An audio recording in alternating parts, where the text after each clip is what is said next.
Sir. ಇನ್ನೊಂದು ರೀಸೆಂಟಾಗಿ ನಾವೆಲ್ಲ ಗಮನಿಸಿದ ಒಂದು ಘಟನೆ RCB ಸೆಲೆಬ್ರೇಷನ್ ಕಾಲ್ ತುಳಿತ. ನೀವು ಅದನ್ನು ಗಮನಿಸಿದ್ರಿ ಅಂತ ಅನ್ಸುತ್ತೆ. ಅದಾಯ್ತು, ನ್ಯಾಯಮೂರ್ತಿಗಳ ಆಯೋಗವನ್ನ ರಚನೆ ಮಾಡಿದ್ರು. ಆ ಆಯೋಗ ವರದಿಯನ್ನ ಕೊಡುತ್ತೆ.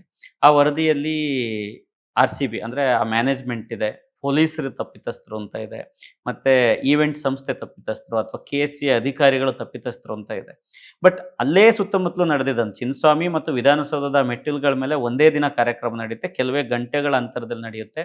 ರಾಜ್ಯವನ್ನ ಆಳ್ತಿರೋರು, ಅಧಿಕಾರದಲ್ಲಿರೋರು ಆ ಕಾರ್ಯಕ್ರಮದಲ್ಲಿ ಪಾಲ್ಗೊಳ್ಳುತ್ತಾರೆ. ಬಟ್ ಅವ್ರ ಉಲ್ಲೇಖವೇ ಇರೋಲ್ಲ. ಏನ್ ಅನ್ಸುತ್ತೆ ಸರ್ ಇದು? ಇದು ನೋಡ್ರಿ, ಕಮಿಷನ್ ಆಫ್ ಎನ್ಕ್ವೈರಿ ರಿಪೋರ್ಟ್ ಬಂದಿದೆ.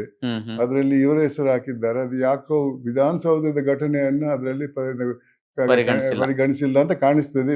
ಅಲ್ಲಿ ಆಗಿಲ್ಲ, ಅಲ್ಲಿ ಶುರುವಾದದ್ದು ಜನಸಂಖ್ಯೆ ಅಲ್ಲಿ ಅಲ್ಲಿಂದ ಮತ್ತೆ ಈ ಕಡೆ ಬರ್ತಾರೆ ಅವರು. ಅದರಿಂದ ಒಂದು ರೀತಿಯಲ್ಲಿ ಅಲ್ಲಿಂದಲೂ ಪ್ರೆಷರ್ ಶುರುವಾಗಿದೆ ಅಲ್ಲ.